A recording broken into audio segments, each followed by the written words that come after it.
Okay, so let's get this discussion started. 3, 2, 1. Hey guys, what's up? My name is Richard Terrell. I go by Kirby Kid. This is design oriented. This is DL Live, whatever you want to call it. It's a daily stream in which we talk about game design. We talk about game design pretty much all day in the Discord, but every day I pick out a topic, or if it's something I want to talk about, we discuss it here. So you can find us on our blog, Discord, our YouTube channel, this stream, whatever. The Discord link is in the Twitter if you go there. And the fun fact for the day is I love Perfect Dark. It's one of my favorite first-person shooters of all time for its single player and its multiplayer. And I'm sure that's going to come up later in the discussion, because today's topic is how to design a good 1v1 shooter for obviously competitive play. And because there doesn't seem to be a lot of shooters that focus on 1v1 play. With fighting games, 1v1 is the norm. You rarely see anything other than that, like in Street Fighter Cross Tekken, you had 2 human players on a team and they could tag team in. In Smash Brothers, you have 4 players total, 2 teams. You can even have up to 4 teams. This gets kind of crazy when you can play 8-player Smash, but realistically, 2v2. Yeah, and in Marvel vs. Capcom, my brother and my friend Jeff, we used to pick a character each of the 3-person teams and then just literally move around the arcade cabinet, taking turns swapping in so that we could all play in one game. But for shooters, a lot of multiplayer is just squads. Either deathmatch free-for-all, when there's usually more than just 2 people, or some kind of squads where you are a small group versus maybe another equally sized group. Let's see, Halo 3BR Training Dome. So yeah, why is that? We can consider a lot of interesting design questions from this point, but I like to draw an analogy to basketball. Basketball is a 5v5 sport. It's really cool. Players go down the court, take turns building their offense, trying to score baskets. The defense, there's a couple of rules where they can't stand near the basket for too long. They got to keep moving. And when things keep moving, you get these opportunities to both sort of create walls for each other and pass around and maybe switch up the matchups or create different kinds of defenses, because you can do man-to-man, or you can play zone, in which they stick in a zone and then you just deal with whoever comes up in your face. And there's all these new possibilities that happen that just simply aren't there for 1v1 basketball, or even 2v2. So numbers matter, and typically with numbers we get all this cool variation. Same with shooters.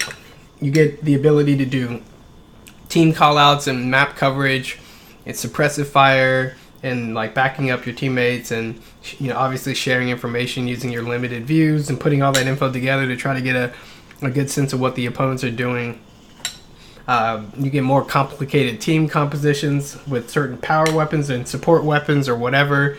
A player can play a role. When you're 1v1, you really can't play a role. You just got to do it all yourself. But when there's more people, there's more opportunities to specialize in roles like that. We like that as well. Those are just a few things off the top of my head that kind of happen.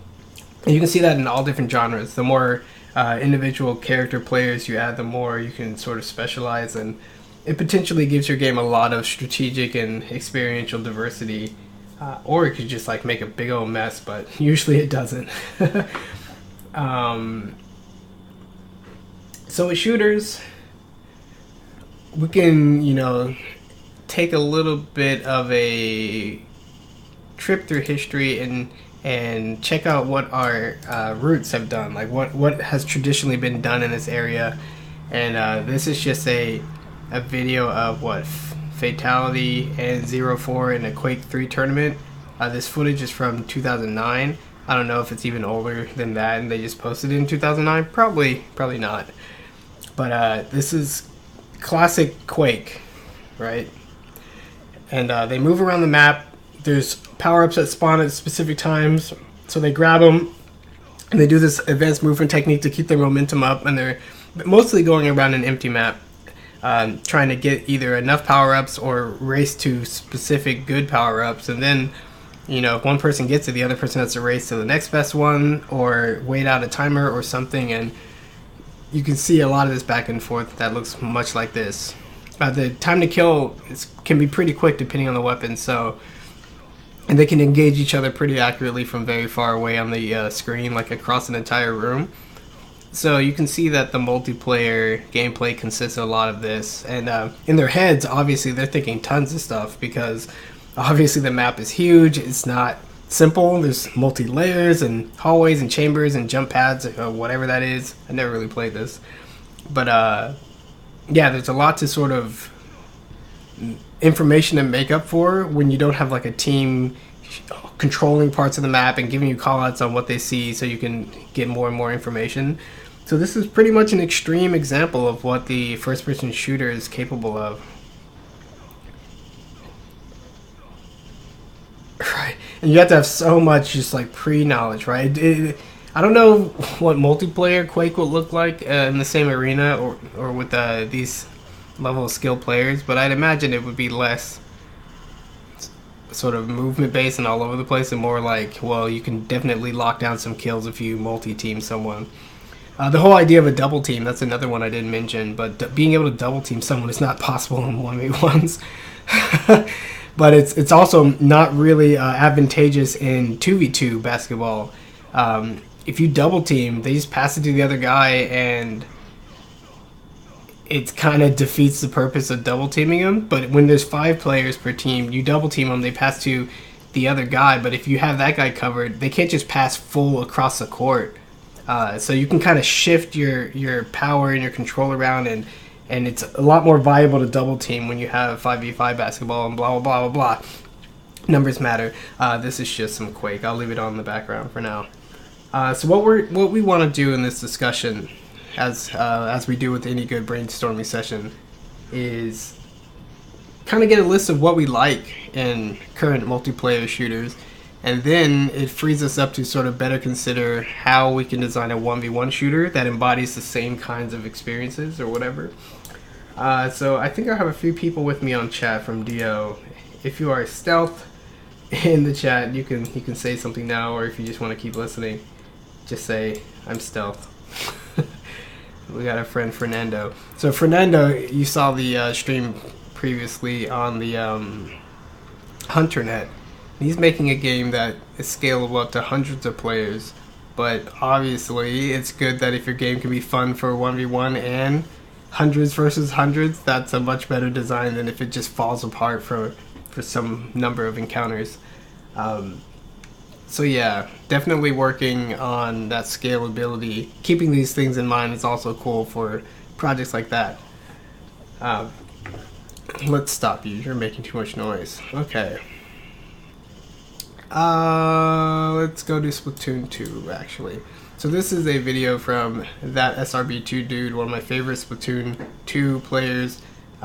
He has a stream on Twitch, and he posts these YouTube videos, and he also helps the community out a lot. So he's doing a lot for the Splatoon 2 scene, and this is just a kind of a goofy match that he has with a friend of his in which they 1v1. And Splatoon is a game that almost always you're supposed to play 4v4.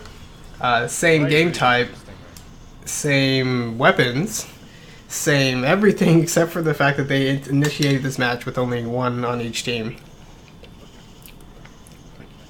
So, what's interesting to note about this is the objective in the middle. It's called Tower, and you're supposed to ride that tower and get it as far into your opponent's side of the map as possible, but it only moves when you're standing on it. But because you know there's only one other player to work on, you know, if they stand on it, you can pretty much pick them off from any number of positions. So while the tower is ultimately your goal, you got to work for it a little bit better. That's how it is with normal play, but in this case, things are a lot more straightforward. So he's saying here in the commentary, I'm going to let him go past me, and then when he goes past him, he gets the advantage attacking-wise.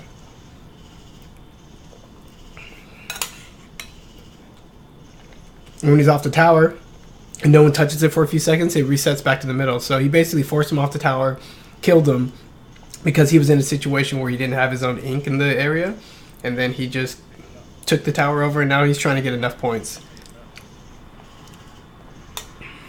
They have this perk on called Tenacity, and I think it's actually triggering because you can see a special meter in the top right just growing by itself. That's not how the game normally plays, but since they're in a sort of weird mode, they're taking advantage of a little quirk like that.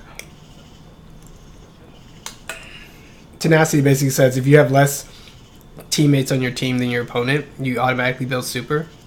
But since you're playing 1v1, it's just constantly filling up.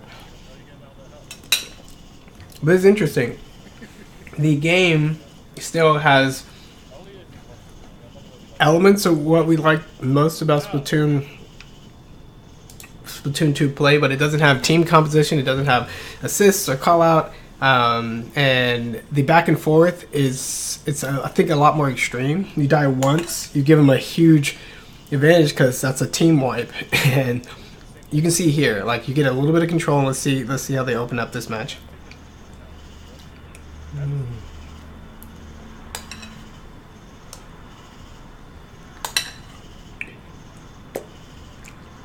Lets him take control again. Tries to trap.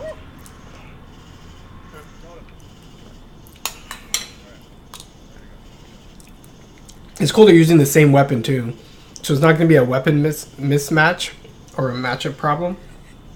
It's kind of a neat little simple mode.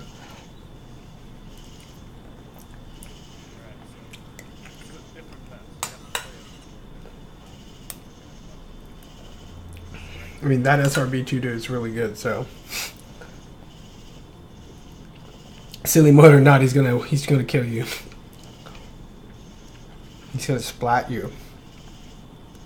He's covering his movement forward with that special.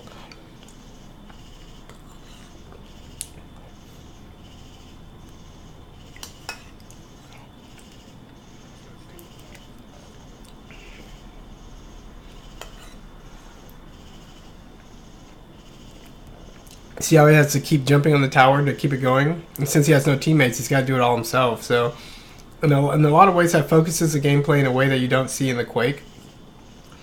In the Quake, they were just all over the map. You know, Splatoon doesn't have any power-ups on the map anyway for you to grab, so that's just not going to happen. But in general, Splatoon's competitive game modes all revolve around these dynamic meeting points or choke points, if you will. That's the tower. Sometimes it's a zone you got to get to.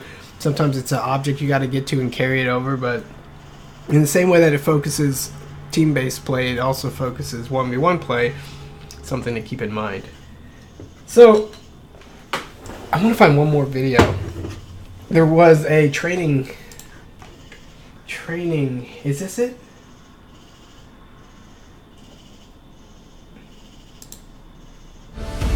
Ah, it's loud. Halo BR map. This might be it. Oh, it's called Dome X. So I was really into Halo. It's still one of my favorite shooter series.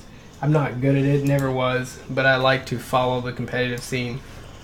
This is something I believe they made out of Halo 3's Forge, and it's a custom level in which you spawn up, I think, somewhat randomly in this dome, and all you have is this battle rifle weapon, and you're supposed to practice your aiming. So, like,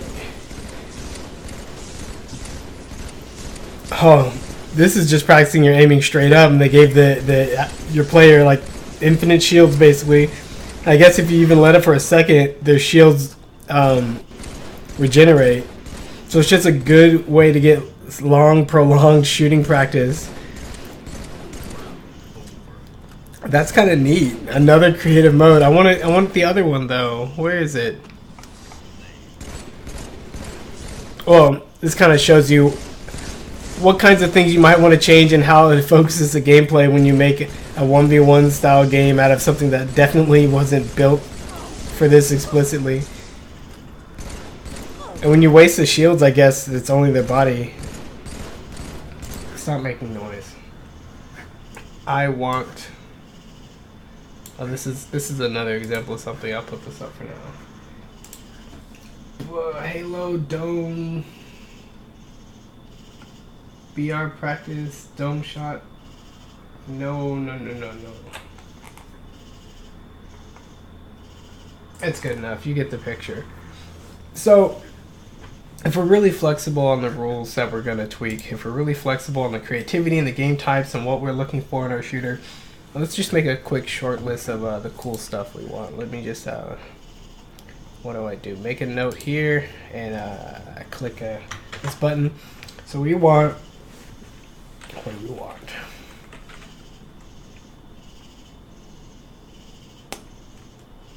You know, neat way to move through environment.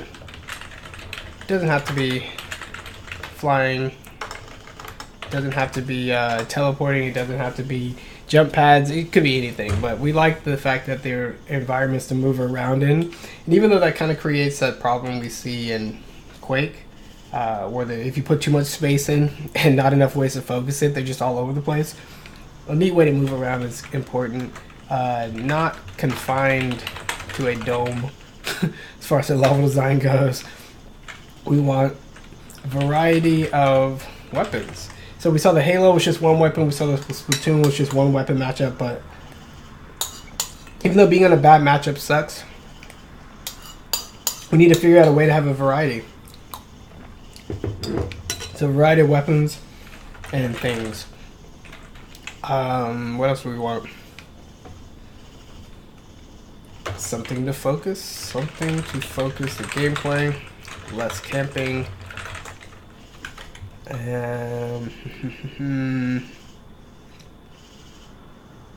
Less running out the clock. Yeah, no. We'll just say focus on objective and escalating tension. So even if the match keeps going longer, we want things to be more interesting, or we want things to come to a head instead of just like, well, he got an advantage, so he's just going to disappear and run away. Stuff like that. As far as the shooting goes, you know, we want our shooting do lots of things. We want to hit our opponents. We want to affect the environment somehow. And we also may want to shoot other targets. So, like, if you think about light gun games, if you think about other kind of weird mini games and action games that aren't just direct head-to-head shooting another person, you get a neat idea of a lot of neat ideas you can play around with. And for me, I think it'd be neat to have, you know, bots or other kinds of targets that are in the environment and kind of important to focus on, but that they don't, they're not too much of the focus. So we can look at games like, hold on guys, I gotta hit this F. There we go. We can actually take a peek at the game Gigantic for a little bit of what I mean. Trailer? Is that what we want?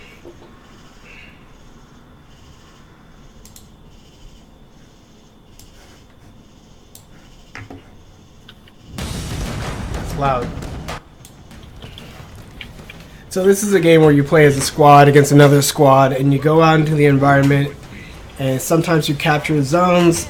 You know, you focus on killing your opponent as much as you can, but there's these little stations like that where you can summon allied mobs and creeps or something to help you fight.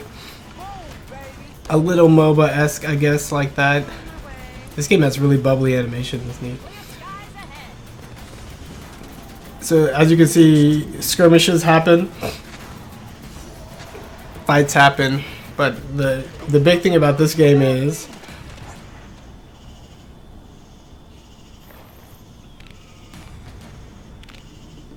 what's he doing?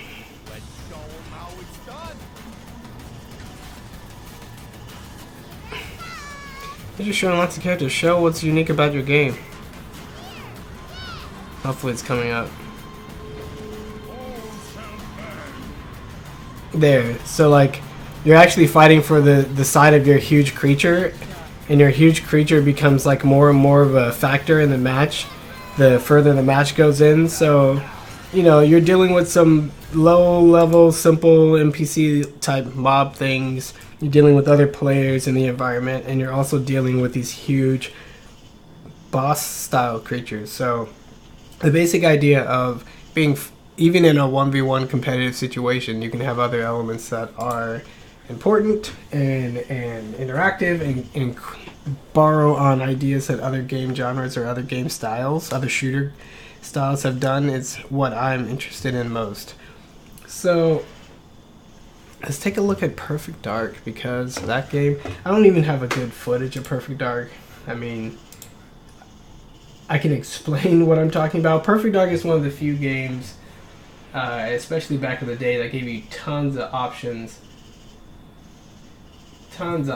for customizing your multiplayer session, and you can control which guns are in there, and like you have 7 or so slots, and you can pick which guns and even duplicate them so you can have more frequency for some guns. You can choose which map you want. You can choose the game speed and something called smart slow motion, where if you're near another player, the game just slows down the entire global multiplayer experience and when 2 players are near each other. Not good when there's lots of players, but kind of neat when there's just 3 or so players or whatever. And you know that when it slows down, you're near someone. It's kind of neat. The game let you mess around with, health and damage values and speed, I think, and a whole bunch of other parameters. But the coolest thing that they let you mess with is the NPC or the bots, right? Bots run around. You can set them to very impossibly hard difficulty. They call it Dark Sims. And I'm pretty sure they teleported through the environment and cheated just to make themselves more effective, but that's exactly what you kind of wanted at that level, because you needed a challenge. Otherwise, you wouldn't set it that high.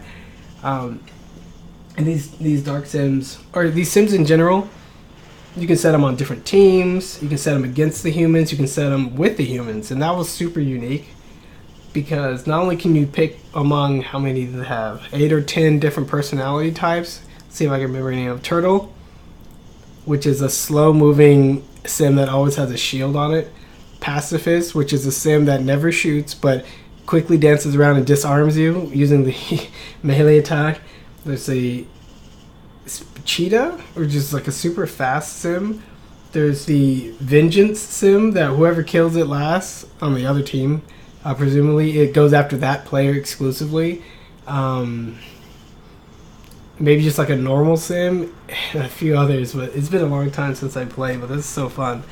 So even in a 1v1 situation, which is what I used to play sometimes with my friends, you can put simulants on your team. You can set their AI level, their difficulty level, and then you can even, set their personality. And then that's pretty cool, right? That's already like, oh, you're creating your own squad and you're coming after me with my squad. But the coolest thing beyond that is, in the middle of the match, at any time you can hit A to go to your weapon menu and hit A again to go into your simulant menu.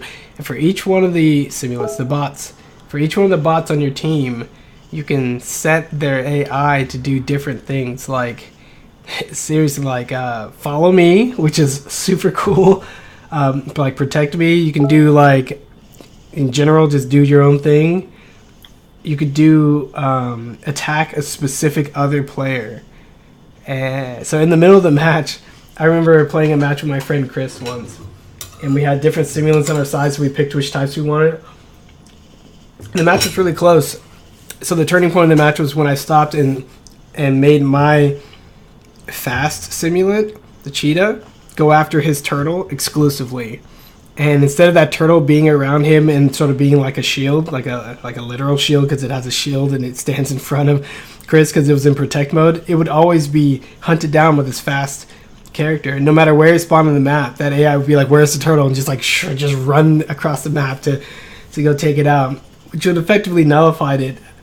And if Chris knew that, or if he had a counter to that, would have been to know that my simulant was going on a direct line to his, and then kill my simulant trying to kill his, because it was still a turtle sim. It still had a shield, and then he would have gotten an advantage and pushed it back on me. But that never happened, right? I won the match because of that really cool dynamic feature in the game. So ever since then, I'm thinking, if I make a 1v1 shooter, I'm not going to be afraid to put in bots, simple AI or whatever. I'm not going to be afraid to put in neat ways in the environment to interact with each other and have the battle sort of escalate.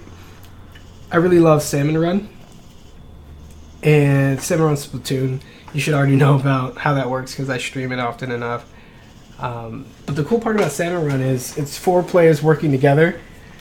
You could just as easily make that, not just as easily, but you could imagine what it would look like to be a team of 2v2 where, excuse me, they're all in the same environment, but they need to collect eggs and put them in like opposite baskets or whatever.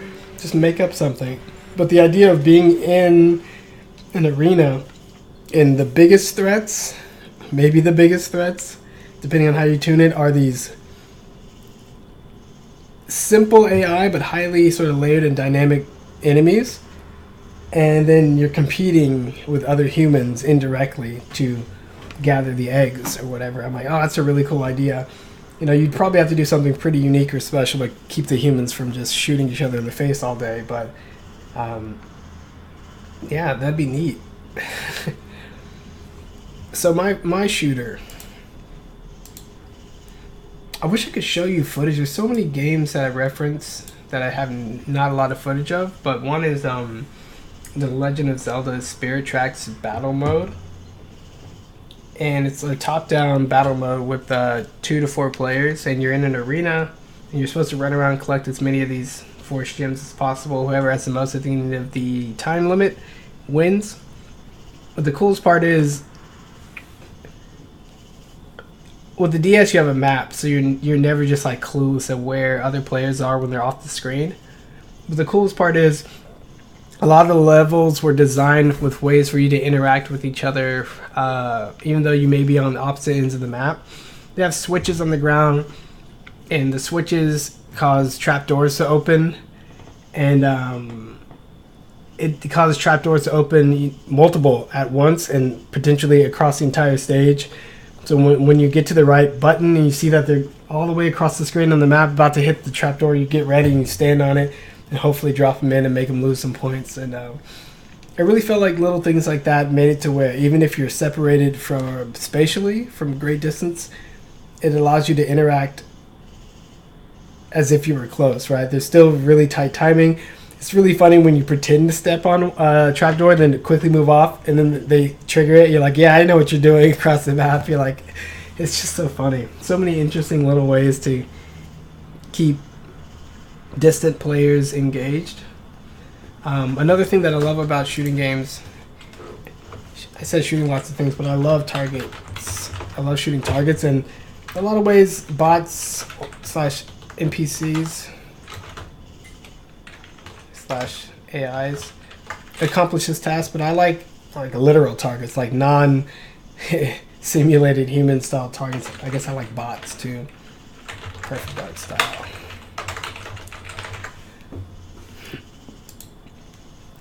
Yeah, so you could imagine even a contest where it's like you got to hit all of the targets on your opponent's side and they have to hit all of yours. That's not too dissimilar from something of an objective like what you would see in Splatoon. And you're like, okay, well, if I have to hit all their targets, then, you know, I'll watch out where my opponent is and I'll try to slow them down or kill them temporarily, and then I'm going to move into their territory and start shooting some of their targets. And if there's other bots or other enemies around, that could make doing that more or less difficult. If one of the targets is on like a big moving platform and you have these small windows to get it, that could make it more or less difficult. If how you interact with the enemies makes it more or less accessible to get to these targets, like the way you defeat an enemy, you can jump off its head and then it like launches you to a higher area. An area that you wouldn't be able to get to either that quickly or normally without that kind of interplay. Like, that's the thing too. I like the idea of making your movement through the environment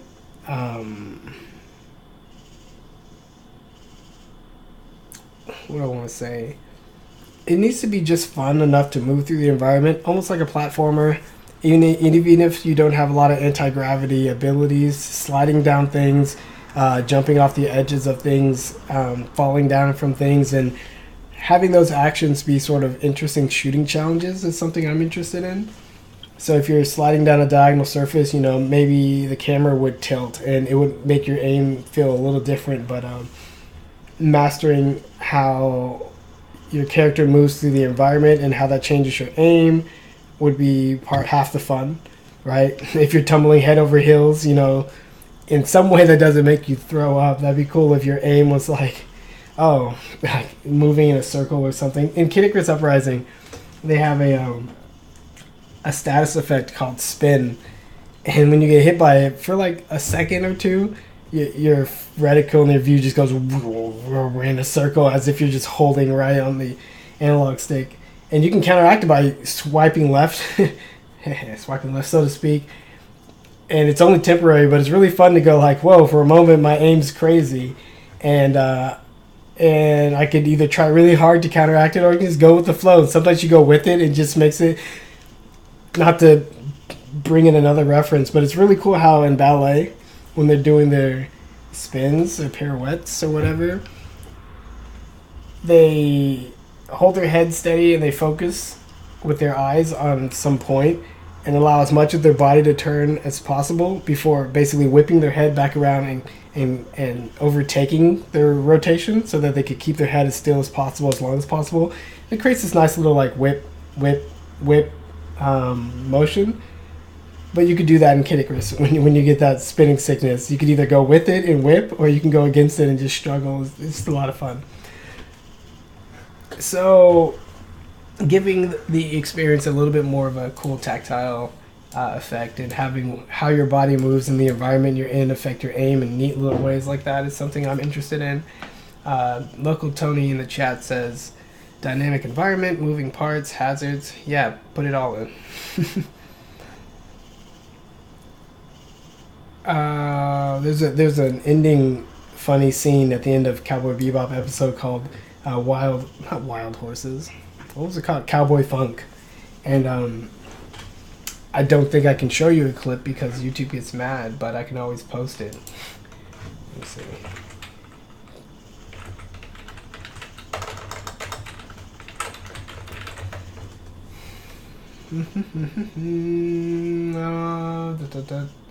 Spike Spiegel versus Andy the Cowboy.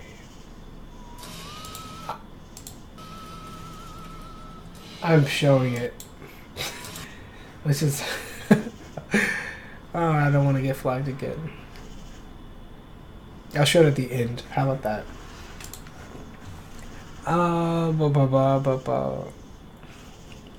So yeah, you can imagine building up how your game works from a lot of simpler, more minigame like activities, kind of like what they did with ARMS. In ARMS, even prototyping it, they had like ARMS bowling and ARMS target tests and ARMS whatever. Eventually, a lot of those minigames made it into the full game because those were the minigames they used to even build up the core system in the first place. So it's not that the minigames were a stretch of the core, it is how they built up the core. So, another thing I love about Perfect Dark is they have a shooting range. For every weapon in the game, they have 2 target tests, one for its primary fire and one for its secondary fire, and then each target test can go up to a gold medal for how well you did. But that game has, I'm going to type it in, how many weapons does Perfect Dark have?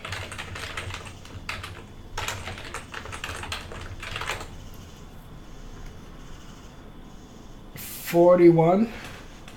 The game has 41 weapons. That's 80 target tests. And it was just tucked away in one room inside of your home base. So good. So much fun. And it really showed you a lot of subtle differences between the weapons. Especially when it's kind of like in Super Smash Bros. Melee, how they made the break the targets or board the platforms, and each stage was custom made for that character. That's what this targets test was like, so it's a lot of fun. Oh, so to review,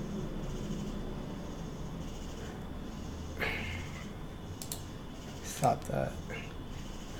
I think my computer's running low on RAM. But basically, to review, to get around this problem of not seeing each other and not interacting with each other for large periods of time, you either you change the way you do your level design to where there's more visibility. You change the range of your guns so that they're not as effective or nearly as effective from great distances. You give the player other things to shoot and fight, so that it's not just like every now and then you do these encounters, and then you make the environment ways for them to interact from greater distances. Things like they could be tug of warring over, but it's not necessarily trying to shoot someone also trying to shoot you. So you do the little snipers dance, the FPS shuffle. Those are ways I would fix a lot of this. I don't think having power-ups in the environment are that interesting, especially this many, especially when it's designed for multiplayer, but then you're playing 1v1. But I do like the idea of how you interact with the elements, whether it be the stage elements or the NPC bots or the bosses or whatever. Gives you some forward momentum. So like a target test, you want to not only win, but you want to nail it. You want to get a gold. And there's a lot of things in Salmon Grizzco, that there's a lot of skill that you can use to make your boss killing more efficient, like one cycling a fly fish, killing a steelhead's bomb on its head before it can even launch one off, killing a stinger before it even gets a chance to shoot, like different things like that. And those are all just really straightforward and easy to understand, so I'd probably keep my design a lot in the same fashion. One interesting way I considered to add more variety of weapons and things, besides just putting power-ups in the map, Call of Duty does some interesting things with some of its modes, where you start off with the best gun in the game, and every kill you get, you slightly go down the list of less and less and less good guns, and then if somebody ever knifes you in a shooting game, then you get bumped back up on the list, so you definitely don't want that to happen. I don't know what the mode's called, but it looked kind of fun. But basically that was a way to have lots of different weapons in a game type, but not have everyone fighting for the same weapon or everyone using the most powerful weapon because they have a choice. It's actually built into the game mode that they go all the way down the list. You can do similar things like that. You can do where if you want to go super crazy, kind of like Cursor 10, that game I showed you guys the other day, you can make it to where you can layer up your own, like how you play at the beginning of the match turns into a simple bot AI that you can then coordinate with later and later in the match as it continues to add more and more bot AIs based on your play. That idea seems kind of crazy. But it's kind of a neat idea, right? You're building in all kinds of unique, customized, subtle timing and offenses. And then when when I had a shotgun, I hid behind cover, waited for 2 seconds, and then popped out immediately. And then when it turns that action into like a replay or a bot AI, and you're trying to take out your opponent, you're like, well, in 2 seconds I'm going to go and attack, and he's probably going to be distracted by my shotgun AI that's behind him, and I'm going to pop out in front and try to take him out. That idea is kind of crazy, but it's a way for the game to have multiple targets, multiple elements, and instead of worrying about AI and worrying about whether or not some of these neutral enemy elements are unfair to one player or more fair to the other, it's all you. And when it's all you and it just keeps stacking up over time, a lot of people think that's a lot more fair, especially when you're considering a 1v1 multiplayer environment.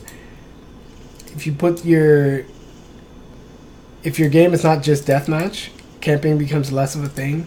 And if your power-ups and your resources aren't just scattered around the map, this is less of an issue. All kinds of different ways to make escalating tension, including the classic Bomberman stage slowly filling up or falling apart.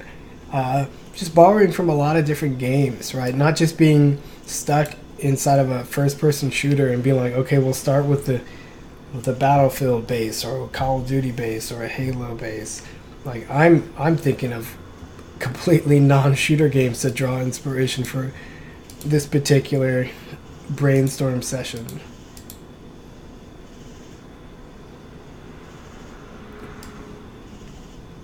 And that'd be kind of cool too if you have these non-playable character bosses running around trying to attack your opponent. And in Splatoon, the bosses can tell where you are even if you're hiding in ink or not. So it'd be cool to kind of use different AIs for different ways. Like, oh, if they can spot where my opponent is if they're behind walls, it's kind of like an organic radar, right? You don't even need a radar on the screen if your enemies can go after them. That's kind of cool. And then you could even experiment with ideas like, okay, well, if you shoot somebody's boss, it doesn't just die, but it deactivates. And if there's some kind of limit to how many bosses you can have out or so on and so forth, there could be a lot of push and pull on when bosses deactivate, when they reactivate, the aim and the precision required to do so. Like, there's just so much you can do. And I feel like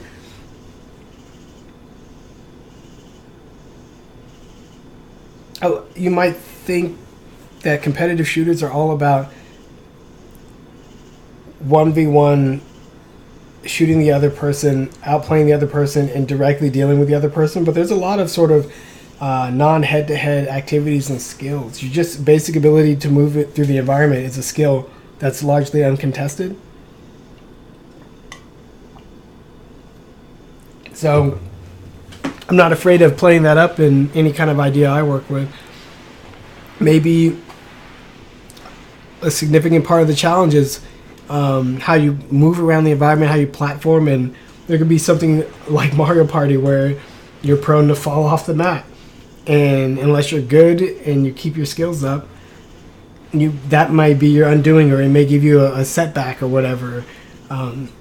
That's completely possible, right? Like, not everything in the map needs to come down to, well, I aimed faster or had a better gun or had the better position. Like, there's so many different ways to, even in a shooting context and with shooting scenarios and shooting set pieces, challenge the player to do other things and stretch the skills just a little bit differently.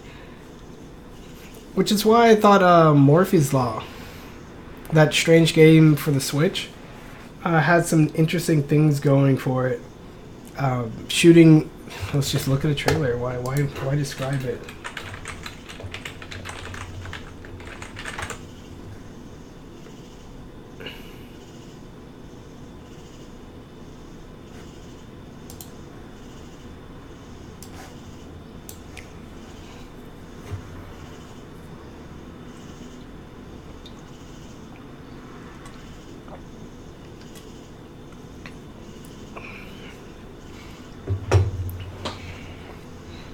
Oh, I didn't know that these were human creations.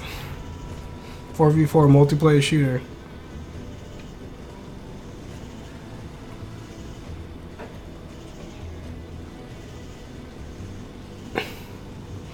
Morphes can change their bodies by stealing the mass from other Morphes.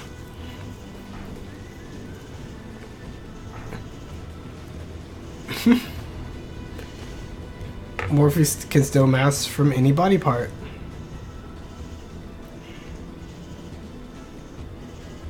I don't know if you can die in this game, but it's just constant shooting.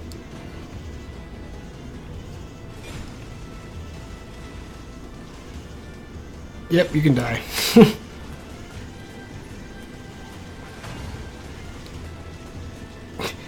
That's cool. This is a cool Titanfall type level design. You can go outside on top of the buildings, and the smalls can go in the small holes.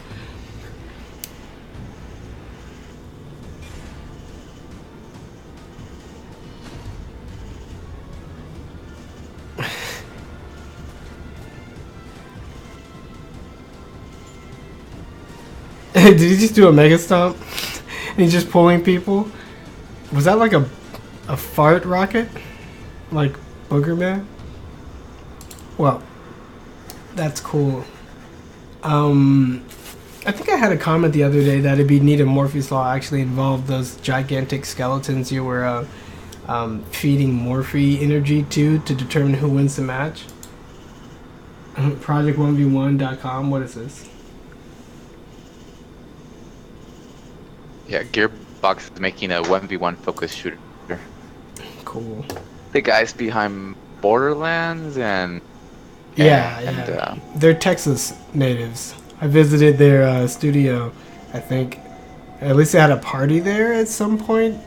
A little developers of Dallas party. They also made that game that was compared a lot to Overwatch, even though it was different. What it was, this Battleborn. Yep.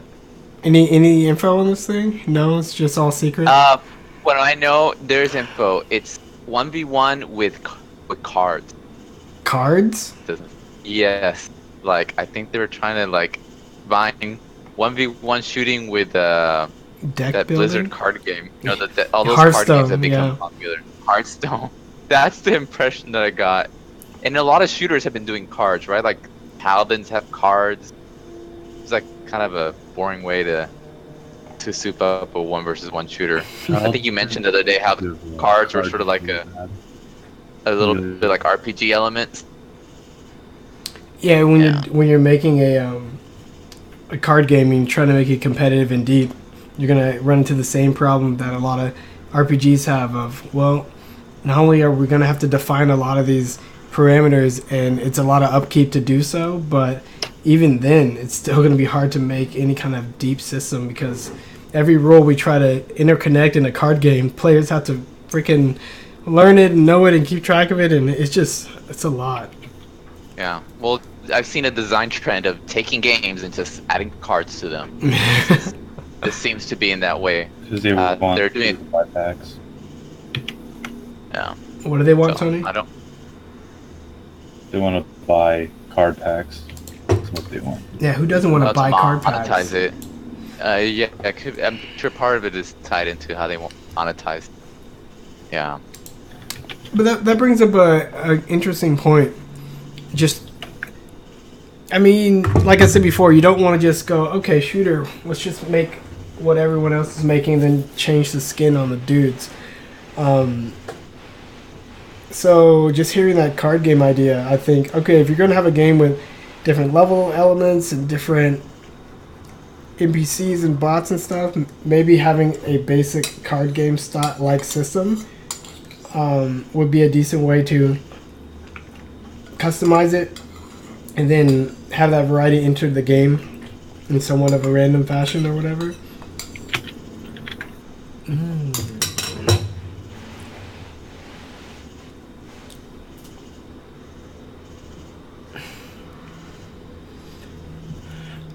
Yeah, so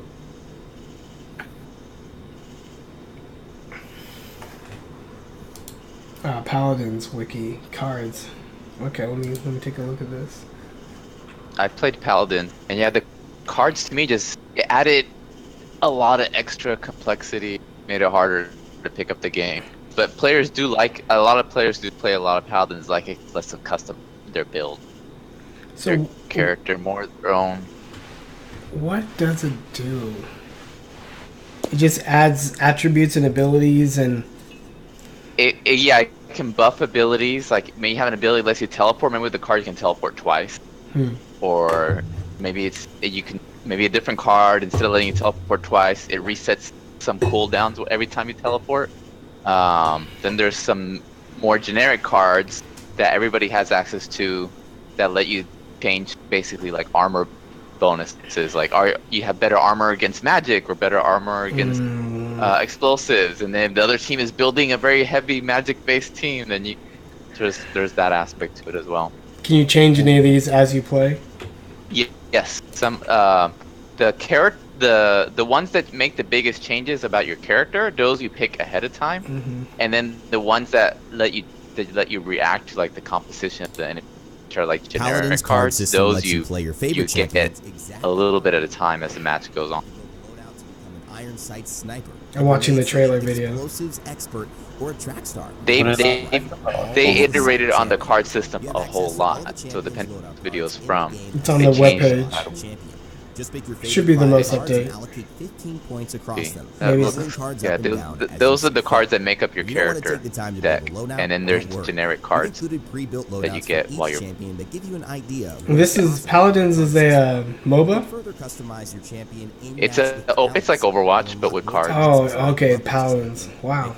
That's It's a lot. very much like Overwatch. No matter It's how you wanna the play same it, game you modes. make You know, it push easy. the cart, control points.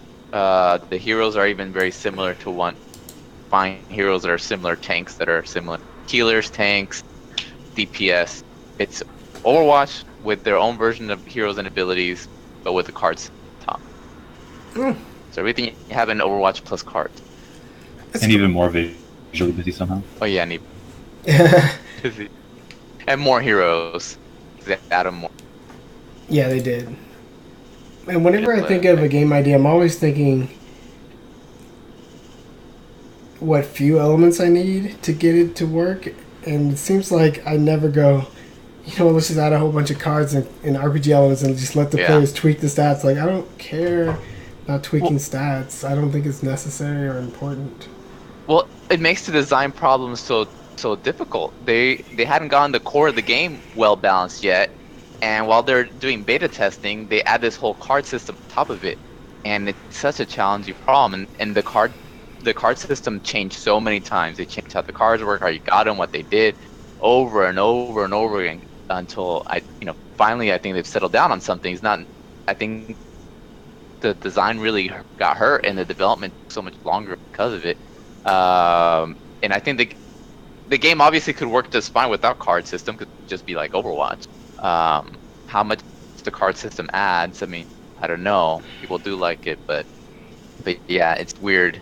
If you're going to do cards, it seems to me you're better off getting the core game working at least somewhat well without the cards, and then layering it on top. Or it's such a huge problem. Is the number of cards, the number of changes, tons of, and these cards don't do small things. They're not like +1 health, +1 damage. No, they make some significant changes to how your character works.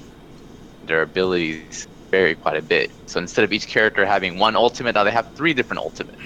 And all their regular abilities have different versions of it. So it's like, and then you have 30 characters. Sounds like high res. Yeah, it'd be like taking Smash Brothers and adding a card system that let you do Project M variant, all these like community variants of all. It's basically the custom moves with the attributes. The equipment was just like this. You had like 3 slots, and then they had all these parameters they could jack up, and some were like, we cannot let this have you heal naturally over time. Sonics would just run away and heal. You're like, get back here! This is terrible. Oh, and there's one explosive perfect that's shield. Like your core. Yeah. That's your core competitive mode. It's not like this side. Yeah, be careful.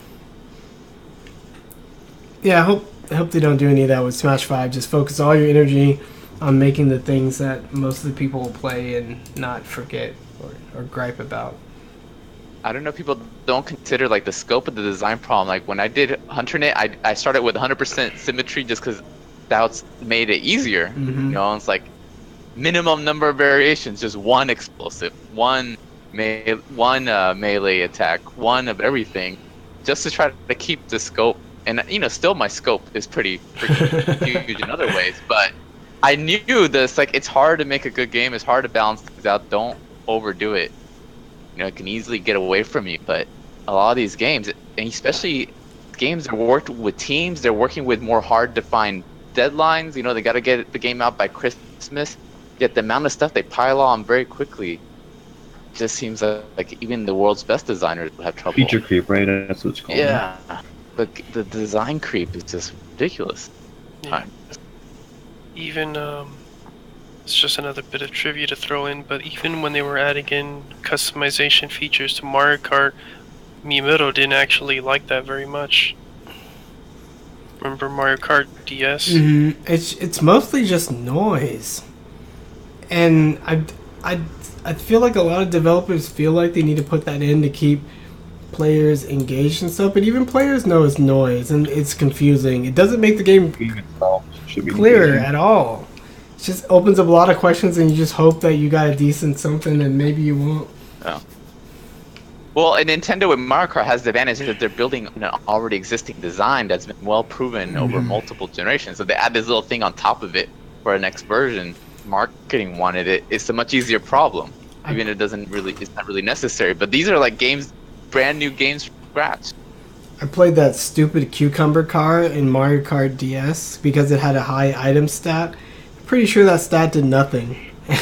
at least nothing in the online mode, because the online mode for the DS was like one of the first online Nintendo games, and they couldn't get everything to work for it. So you couldn't bump other cars. You just had no car-to-car collision. And I think the item stat got cut in the process as well. Because I got the same items when I was with the cucumber car as when I wasn't. Maybe because I was always in first place, but it's still like I wanted some difference. Yeah. Well, the more you add of stuff, the more it dilutes. The difference becomes smaller. Yeah. Get this Raising Cane's commercial off my screen. But a lot of it, I think, has to do with business marketing. Have 100 different gun variations. Even though eventually the community figures out which one's the right gun, and then everybody ignores everything else and grinds to the one, Like Metal Mario and Mario Kart. Yeah, I didn't know about that. But yeah, but I was thinking more like the traditional first person, talking about shooters again, but they'll figure out which is the best assault rifle, which is the best shotgun, which is the best automatic short range machine gun, whatever you call them. Like the meta, right? Yeah, the meta. But for business reasons, they can say you have all these guns. You have this progression system now to get to the good gun.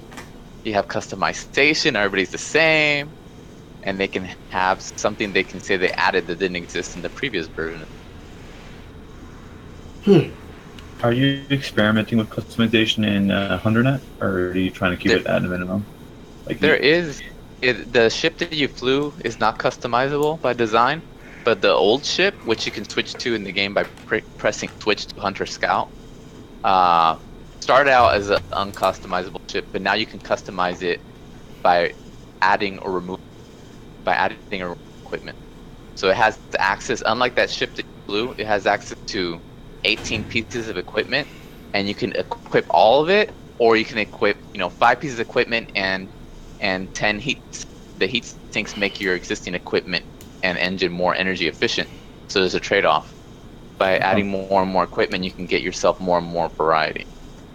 Most of the equipment is not direct damage weapons, so there's actually only 3 of them. There's for that ship, lasers, explosives, and a melee attack. So it's similar to that fighter type, but you have all this utility stuff.